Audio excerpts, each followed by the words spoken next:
Ok, en este momento vamos a trabajar la pregunta 39 que nos dice: la producción de dióxido de carbono, CO2 y agua se lleva a cabo por la combustión del propanol de 3H7OH. La ecuación que describe este proceso es, y nos dan las cuatro opciones como siempre, pero como aquí tenemos los reactantes y los productos, simplemente vamos a plantear la reacción sin tener que mirar estos de acá en este momento, y luego podemos verificar cuál de estas respuestas es la correcta. Bien, entonces acá, vamos a hacerlo acá. Bien, entonces tenemos que lo que yo quiero es hacer que el propanol, que tiene esta fórmula, reaccione produciendo CO2 más agua.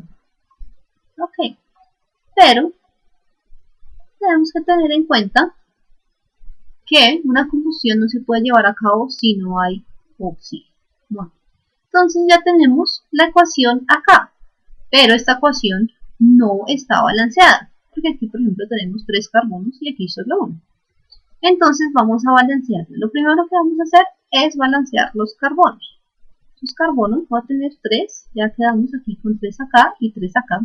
Ahora voy a balancear los hidrógenos. Acá tenemos 8, pero acá tenemos solo 2. De forma que voy a multiplicar acá por un 4.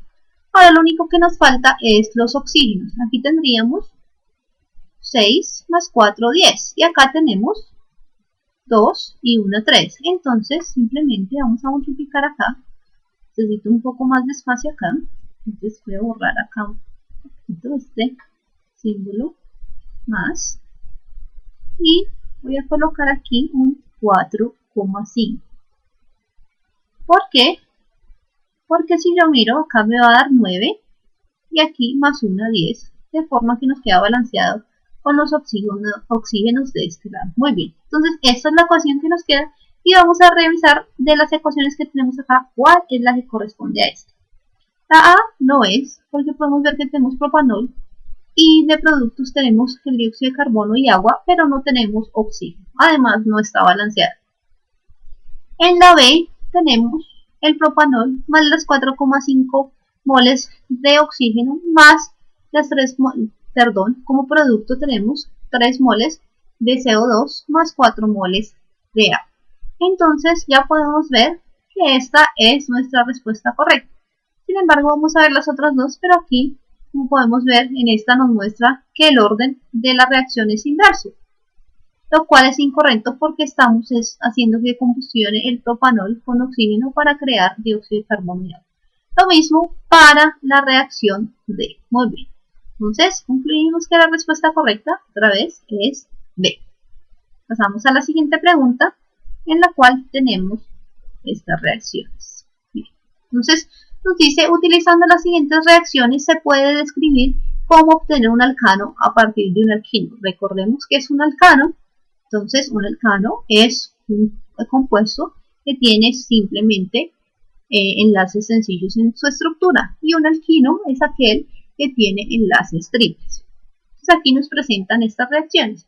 Son 3 reacciones. En esta, por ejemplo, podemos ver que en la 2 es donde tenemos el alquino, y en la 1 es donde tenemos el alcano.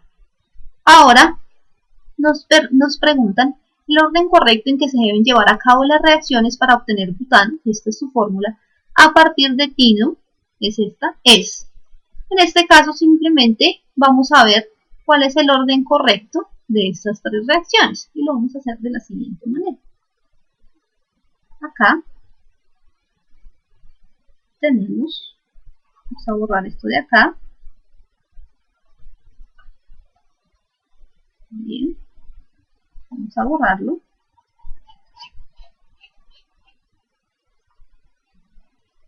Bien, entonces tenemos esto de acá y lo que queremos es saber el orden. Entonces partimos del etino y queremos llegar al butano. El butano tiene 4 carbonos. Ven acá. Ok, entonces aquí tenemos que queremos pasar de aquí a acá, teniendo estas reacciones. Y nos piden simplemente establecer el orden en que ocurrirían estas tres reacciones. La más fácil es la primera porque tenemos que partimos de un alquino. Por tanto, acá tenemos el alquino. Entonces, esta es nuestra primera reacción. La primera reacción que ocurre es la 2. Bien. En esta reacción 2, vemos que como producto tenemos este alcano o este compuesto que tenemos acá, en donde después de una hidrogenación se rompe el enlace triple y nos quedan enlaces sencillos. Bien, ahora vamos a ver en qué reacción se utiliza este compuesto como reactante y así ya sabremos cuál es la reacción que ocurre de segundas. Bien, entonces vemos aquí en la primera partimos de un compuesto que tiene un cloro, por lo tanto esta no es la reacción que sigue. Ahora vamos a ver esta. Esta reacción tiene un compuesto que es similar a este. Entonces podemos decir que la reacción que ocurre es la tercera. Además, nosotros también podemos observar acá que aquí se lleva a cabo una halogenación y se produce un compuesto con cloro que luego se va a usar en la reacción 3. Entonces el orden sería 2, 3 y por último la reacción 1. Si ven, fue muy sencillo deducir cuál era el orden de la reacción sin tener que ver cómo se forma realmente este compuesto, simplemente viendo qué se produce y qué reactantes se necesita. Muy bien. Vamos a pasar acá y la respuesta correcta sería esta, que es la D, 2, 3, 1. Muy bien. Ahora vamos a pasar a la pregunta 41. La pregunta 41 nos dice lo siguiente. A 20 grados centígrados un recipiente contiene un gas seco X. En el siguiente dibujo se muestra el volumen del gas a diferentes presiones. Entonces acá tenemos varios recipientes con diferentes volúmenes. Y aquí le estamos ejerciendo diferentes presiones con un émbolo. En esta tenemos una presión de 1 atmósfera para un volumen de 10 litros. Aquí una presión de 0,5 atmósferas para un recipiente de 20 litros, para un volumen de 20 litros. Y acá tenemos un volumen del gas de 2 litros con una presión de 5 atmósferas. Muy bien. Ahora nos están pidiendo la gráfica que mejor describe la variación del volumen cuando cambia la presión. Entonces acá tenemos, vamos a colocar así nuestra propia tablita. Acá. Bien. Entonces decimos que para un volumen de 10 litros, que es el primero, tenemos una presión de 1 atmósfera.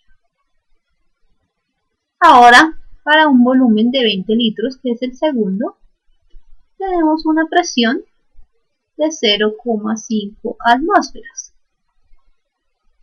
Y para un volumen de 2 litros, que es el último, vamos a revisar nuevamente, 2 litros, tenemos una presión de 5 atmósferas. Bien, entonces ahora lo que queremos ver es cómo varía la presión de acuerdo a la variación del volumen. Entonces aquí vamos a ubicar de menor a mayor volumen. Entonces colocaríamos 2 litros, 10 litros y 20 litros. Y acá lo organizamos la presión que tiene cada uno de los volúmenes. Entonces acá tenemos 5 atmósferas, 1 atmósfera y 0,5. Aquí ya podemos empezar a ver el comportamiento que tiene la presión con respecto al volumen. Para este volumen, que es el menor, tenemos la mayor presión. Luego tenemos un volumen de 10 y tenemos la segunda mayor presión. Y por último tenemos el volumen mayor con la menor presión. Entonces esto quiere decir que la presión aumenta a medida que el volumen disminuye. Lo podemos ver acá. Entonces tienen una relación inversa. Vamos a ver cuál gráfico entonces corresponde a ese comportamiento. Bueno, aquí tenemos los gráficos. Entonces dijimos que a medida que la presión aumenta, el volumen debe disminuir. Por tanto, la respuesta A es incorrecta porque aquí vemos que el volumen aumenta y la presión también lo hace. En el B tenemos que a medida que el volumen aumenta, la presión va a ser constante. Vemos que tenemos una línea constante sin pendiente. Y esto va a ser incorrecto porque ya dijimos que la presión se va a variar, pero va a disminuir cuando aumenta el volumen. En la C tenemos lo mismo parecido que en la A, pero es un comportamiento parabólico que nos dice que a medida que aumenta el volumen la presión también lo va a hacer, lo cual es incorrecto, ya lo vimos en la tablita que hicimos acá, los datos. Entonces esta respuesta es incorrecta. Ahora la respuesta D nos dice que el volumen va a aumentar, pero la presión va a disminuir. Este es el gráfico correcto porque cumple con el comportamiento que ya habíamos definido anteriormente. Muy bien. Entonces la respuesta correcta es la D. Ya podemos proseguir a las siguientes preguntas. Bien, entonces tenemos esta información que nos dice: la tabla muestra las temperaturas de ebullición de 4 sustancias líquidas a una atmósfera de presión. Entonces tenemos el agua, el éter metílico, metanol y el benceno, siendo el agua la sustancia con mayor punto de ebullición. Luego sigue el benceno, luego el metanol y por último el éter metílico. Entonces aquí nos preguntan: de acuerdo con la información de la tabla, ¿es correcto afirmar que a 25 grados centígrados el líquido con mayor presión de vapor es E? Agua, éter etílico, metanol o benceno. Bien, en este caso vamos a ver y a recordar que la sustancia con menor punto de ebullición, o sea que ebulle más rápido, es la que tiene mayor presión de vapor. ¿Por qué? Porque quiere decir que esta empieza a evaporar más rápido y a formar más partículas de vapor que van a generar más presión sobre la superficie del líquido. Por eso podemos saber que la sustancia con mayor presión es la que tiene menor punto de ebullición o ebulle o empieza a cambiar de fase de líquido a vapor más rápidamente. Bien, entonces de estas tres, la que tendría mayor presión de vapor es el éter metílico porque tiene menor punto de ebullición. Entonces acá la respuesta correcta es la B. Bien. Ahora vamos a continuar con la siguiente pregunta que también hace uso de esta información y nos dice: de acuerdo con la información de la tabla, ¿es correcto afirmar que a 70 grados centígrados las sustancias que permanecen en estado líquido son? Esta es una pregunta también muy sencilla de contestar. Podemos simplemente observar la tabla y nos dice que tenemos llegamos a una temperatura de 70 grados centígrados y a esa temperatura, ¿qué sustancias van a permanecer como líquido? Entonces, las sustancias que van a permanecer como líquido son el benceno y el agua. ¿Por qué? Porque ellas tienen un punto de ebullición por arriba de 70 grados centígrados, mientras que el metanol y el éter metílico no la tienen por encima de 70. Lo que quiere decir que estas dos van a ebullir por debajo de 70 grados centígrados, mientras estas dos no, y van a permanecer como líquido. Entonces nuestra respuesta correcta es la C, benceno y A.